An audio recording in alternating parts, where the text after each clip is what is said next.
বন্ধুগণ, একটি ফোনে দুইটা মেসেঞ্জার কীভাবে অ্যাড করবেন। আমরা কিন্তু সবাই মেসেঞ্জার ইউজ করি, কিন্তু একটি ফোনে কীভাবে দুইটা মেসেঞ্জার অ্যাড করতে হয় সেটা কিন্তু আমরা জানি না। আজকে দেখো কীভাবে আপনি সহজভাবে আপনার প্রত্যেক অ্যান্ড্রয়েড ফোন দিয়ে একটা মোবাইলে দুইটা মেসেঞ্জার কীভাবে অ্যাড করবেন। সো এই দুইটা মেসেঞ্জার অ্যাড করার জন্য আপনাকে কী করতে হবে, আপনাকে সর্বপ্রথম এই দুইটা মেসেঞ্জার অ্যাড করার জন্য আপনাকে সর্বপ্রথম আপনার মোবাইলের সেটিং অপশানে যাবেন। সেটিং অপশানে যাওয়ার পরে এটা হলো রেডমি নোট 10। নোট 10-এর ভিতরে এখানে অ্যাপসে ক্লিক করতে হবে, কিন্তু কিছু কিছু মোবাইলে আছে অ্যাডভান্স ফিচারে ক্লিক করতে হবে, কিন্তু এটা হলো রেডমি নোট 10, সেজন্য এখানে অ্যাপসে ক্লিক করতে হবে। আর অন্যান্য কিছু কিছু মোবাইলে দেখা যাবে অ্যাডভান্স ফিচার, সেটিং অপশানে গেলে অ্যাডভান্স ফিচার লেখা থাকবে, সেখানে ক্লিক করতে হবে। তো আমি রেডমি নোট 10, যেহেতু নোট 10-এ অ্যাপস লেখা রয়েছে, অ্যাপসে ক্লিক করতে হবে।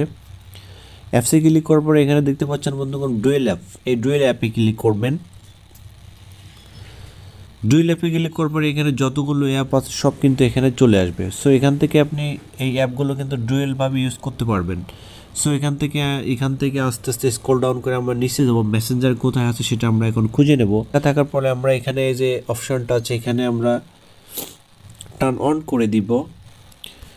টার্ন অন করে দেওয়ার পরে দেখুন বন্ধুগণ, এই মেসেঞ্জার অপশনটা কিন্তু এরকম খালি ছিল, ডাবল মেসেঞ্জার ছিল না। সো এটা যখন এটা টার্ন অন করে দেবেন, তাহলে কিন্তু আরেকটা মেসেঞ্জার অটোমেটিক আপনার মোবাইলে ইনস্টল হয়ে যাবে। তো আমার মোবাইলে আরেকটা মেসেঞ্জার কিন্তু অটোমেটিক এখন ইনস্টল হয়ে গেছে। সো এটা টার্ন অন করে দিলে এই ডুয়েল অ্যাপটা কিন্তু আমার মোবাইলে অ্যাড হয়ে যাবে। সো আমরা এখন মোবাইলে যাই, দেখি আসলে এই মেসেঞ্জার আমাদের মোবাইলে অ্যাড হয়েছে কি না।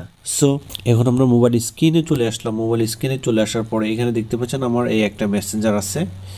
সো এই মেসেঞ্জার এখানে আছে, আরেকটা মেসেঞ্জার যদি আমরা এদিকে ইনস্টল হয়েছে কি না সেটা আমরা যদি চেক করি, তাহলে দেখতে পাচ্ছেন বন্ধুগণ এই আরেকটি মেসেঞ্জার, এটা কিন্তু এখানে চলে এসেছে। সো এইটা হলো ডুয়েল মেসেঞ্জার। এই ডুয়েল মেসেঞ্জারে যদি আমরা এখন ক্লিক করি, তাহলে কিন্তু এখানে টার্মস অ্যান্ড পলিসি প্রাইভেসি যাচ্ছে।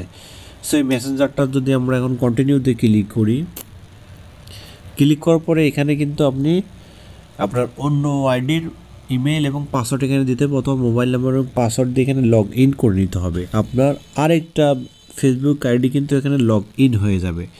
সো এভাবে কিন্তু আপনি ডুয়েল মেসেঞ্জার ইউজ করতে পারবেন। এখানে একটা মেসেঞ্জার, এখান থেকে যদি আমরা এদিকে যে চেক করি, তাহলে এখানে আরেকটা মেসেঞ্জার। সো একটি মোবাইলে দুইটি মেসেঞ্জার ইউজ করতে পারবেন এইভাবেই। সো বন্ধুগণ, ভিডিওটি অনেকের ক্ষেত্রে উপকারে লাগতে পারে। সো যদি উপকার হয় তাহলে অবশ্যই ভিডিওটি শেয়ার করবেন এবং অবশ্যই সাবস্ক্রাইব করে আমাদের সাথে থাকবেন। ধন্যবাদ, ভালো থাকবেন সবাই।